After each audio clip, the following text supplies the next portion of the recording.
It's a story we've been following for months now. Anti-Semitic flyers are being distributed across the area. A Forestbrook man recently found the hateful flyers in his driveway. ABC 15's Joel Vasquez joins us now live in the studio. He spoke to that man and his neighbors. Joel. Andrew, David Clora lives in the Foxhorn community in Forestbrook. He found a bag like this when he came home from work. Inside, 2 anti-Semitic flyers and a bag of rice. David Clora arrived at his home around 5 in the morning after working a long shift as an Uber driver. That's when he noticed a plastic bag sitting in his driveway. I thought it was trash immediately, and as I go in the house to turn the lights on and look at it, I'm like, it's paperwork.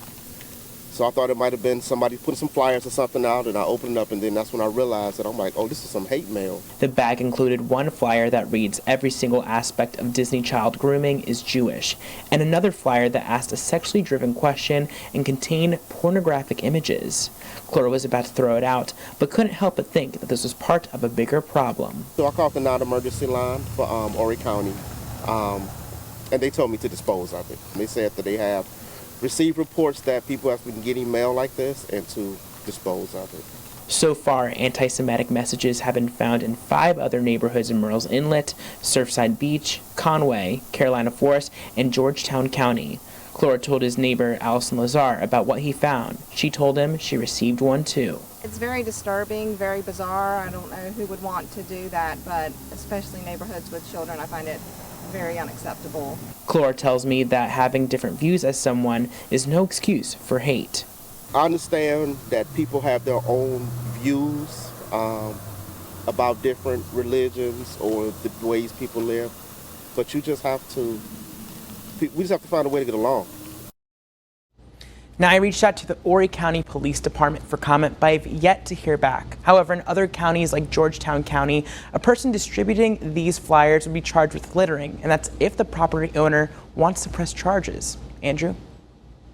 Joel, thank you. South Carolina is one of only 2 states in the country that does not have a hate crimes law. The Anti-Defamation League's 2021 report on anti-Semitism found a 67% increase in incidents in South Carolina and 74% across the Southeast in 2021.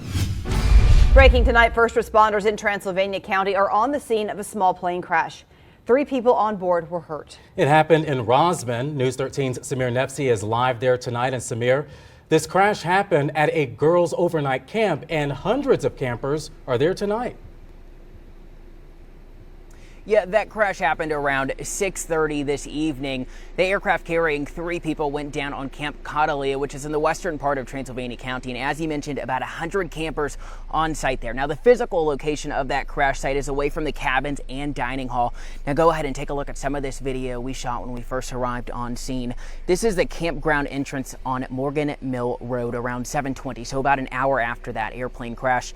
2 life flight choppers and several ambulances alongside the Transylvania County Sheriff's Office, North Carolina Highway Patrol, and Rosman Fire and Rescue all on scene. The location of the crash, I'm told by officials, is a remote wooded area that has since been roped off from the public. As mentioned, shortly after 6:20, a small fixed-wing aircraft carrying 3 people crashed on the campground.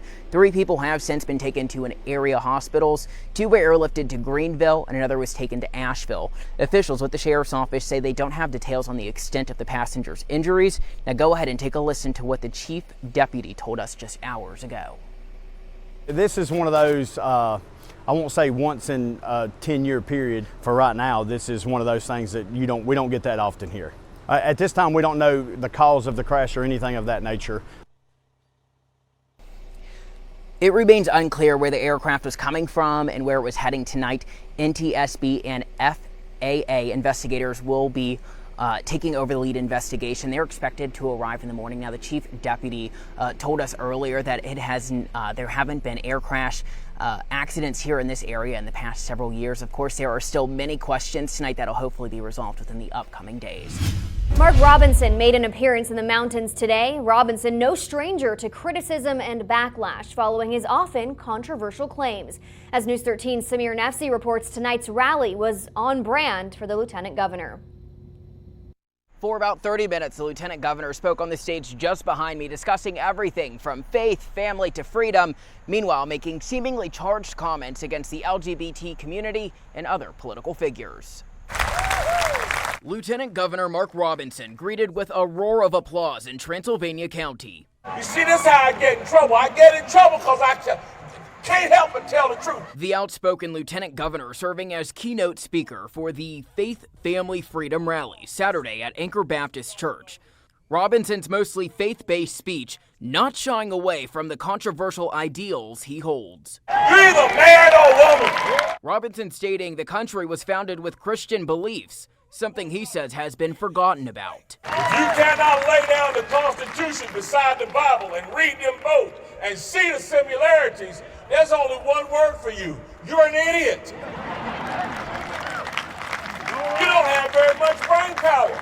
While discussing the constructs of the nuclear family, seemingly anti-LGBT rhetoric. And I'm not talking about them weird families that they want to make nowadays, where the birthing person is having the baby and the other person is unidentifiable. The Lieutenant Governor, no stranger to controversy. And yes, I called it filth. Calls for Robinson's resignation were made in October of 2021 over similar comments against the LGBTQ community. God ain't made no transgenders. Controversial comments Robinson appears to be doubling down on while speaking in the mountains. It's America. You got the right to do whatever you want to do. But I got the right to look at you and tell you, you're not a man. You're not a woman. If you are a woman, you're the ugliest woman I've ever seen in my life. His speech then shifting focus to freedom and responsibility. Robinson stating he's not in support of student loan forgiveness and appealed to the Blue Lives Matter movement. That's not your fault that policeman shouldn't have beat you up. That policeman shouldn't have shot you 15 times, even though you did pull out a gun and point it at that police officer. Only thing I got to say about that is this: you better be glad it wasn't me. I'd have shot you 30 times. I'd have emptied every magazine I had on. Lieutenant Governor Robinson also mentioned his intentions of possibly running for the governor's seat.